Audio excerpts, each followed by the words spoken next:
নমস্কার, আমি ডাক্তার প্রকাশ Mallick, consultant homeopath. দীর্ঘ 39 বছর ধরে হোমিওপ্যাথি চিকিৎসার সঙ্গে যুক্ত আছি। আজকে একটা খনিজ পদার্থ নিয়ে কথা বলবো, যেটা জিঙ্ক। আমাদের শরীরে খনিজ পদার্থ সোডিয়াম, পটাশিয়াম, জিঙ্ক, ম্যাগনেসিয়াম, প্রত্যেকটি খনিজ পদার্থের আলাদা আলাদা কাজ আছে এবং সেগুলো প্রয়োজন আছে। যখন কারো পটাশিয়াম কমে যায় তার কিন্তু নানা রকম দুর্বলতা আসে এবং বুড়ো বয়সে এটা হতে পারে। আর জিঙ্ক হচ্ছে ব্রেনকে সুস্থ রাখার জন্য একটা বিরাট গুরুত্বপূর্ণ খনিজ পদার্থ। এবং জিঙ্ক যখন শেষ হয়ে যায় তখন কি হয় না, আমাদের কিন্তু জিঙ্ক অনেক সময় কিন্তু ক্ষতকে ছোটোখাটো রিপেয়ার করতে পারে। যখন সেটা থাকে না বা কম থাকে তখন সেটাকে রিপেয়ার করতে পারে। আর জিঙ্ক হচ্ছে ব্রেনের যাবতীয় নিউট্রিশন, এবং এই জন্য আমাদের অনেক ওষুধ আছে যেগুলো দিয়ে আমরা জিঙ্ক দিয়ে ব্রেনের সমস্যার সমাধান করি। সেটা যেমন ডিমেনশিয়া হতে পারে, সেটা যেমন তার ব্রেনের ক্যান্সার পর্যন্ত আমরা এটাকে ভালো করে, ব্রেন টিউমার হতে পারে। এবং সেই জন্যে ব্রেনের জিঙ্ক সাল্ট, জিঙ্ক ভ্যাল এবং জিঙ্কা মেট, এবং যার পার্কিনসন ডিজিজ আছে সেক্ষেত্রেও জিঙ্কের একটা কিন্তু বিরাট অবদান আছে। এবং জিঙ্কহীনতা এই সমস্ত রোগগুলো তৈরি করতে পারে, ইরেকটাইল ডিসফাংশন পর্যন্ত তৈরি করতে পারে, এবং মানসিক অবসাদ তৈরি করতে পারে।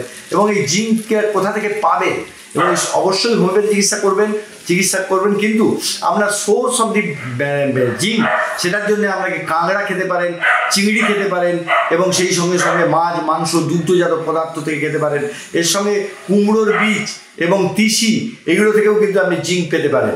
এবং সেই জন্যে হোমিওপ্যাথি চিকিৎসার পাশাপাশি যদি আপনি এই খাবারগুলো গ্রহণ করেন চিকিৎসকের পরামর্শ অনুযায়ী, তাহলে আপনার ব্রেন ভালো থাকবে। না হলে কিন্তু আপনার ব্রেন আস্তে আস্তে কিন্তু ভুলে যাওয়া রোগ, ডিমেনশিয়া, অ্যালজাইমার, এই সমস্ত রোগগুলো কিন্তু তৈরি হবে।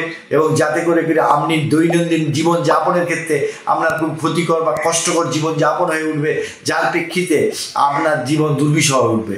এবং সেই জিঙ্ক রক্ষা করার জন্য আমি আগেই বললাম, তবে যারা দুগ্ধজাত, যাদের ল্যাকটোজেন ইনটলারেন্স আছে তারা দুধ খাবেন না।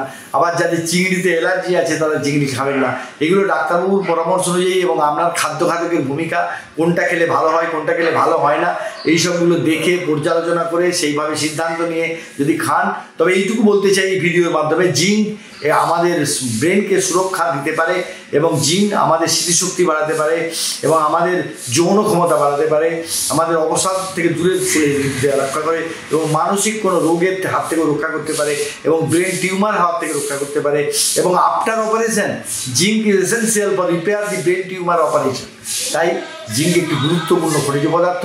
এই ভাবনাটা আপনাদের ভাবিয়ে দিলাম, এবং আপনারা সকলে ভালো থাকুন। যদি আমাদের এই ভিডিও ভালো লেগে থাকে লাইক করবেন, শেয়ার করবেন, কমেন্টস করবেন, এবং একে অপরকে শেয়ার করে, একে অপরের নলেজকে শেয়ার করলে আমরা অনেক জীবনে সুরক্ষা দিতে পারবো। এবং অপরদিকে বলি, আপনারা যদি আমাদের এই ভিডিওগুলোকে লাইক করেন, শেয়ার করেন, কমেন্টস করেন, বেল আইকন টিপে দেন এবং সাবস্ক্রিপশন করেন। যারা সাবস্ক্রিপশন করেছেন তাদেরকে অভিনন্দন, যারা করেননি তারা যদি সাবস্ক্রিপশন করেন তাহলে নোটিফিকেশন চলে যাবে আমাদের এই ভিডিও, সঙ্গে সঙ্গে আপনি দেখে নিতে পারবেন। তাহলে আপনি কিছুটা হলে নলেজ গেইন করবেন। আর আপনার কমেন্টসের মাধ্যমে প্রশ্ন করুন, এবং সেই প্রশ্নের উত্তর আমরা দিতে বাধ্য হব, এবং আমরা একবারে দিতে পারবো না, পরপরে দেবো। সবশেষে বলি, আপনারা সবাই ভালো থাকুন, অপরকে ভালো থাকতে সাহায্য করুন। নমস্কার।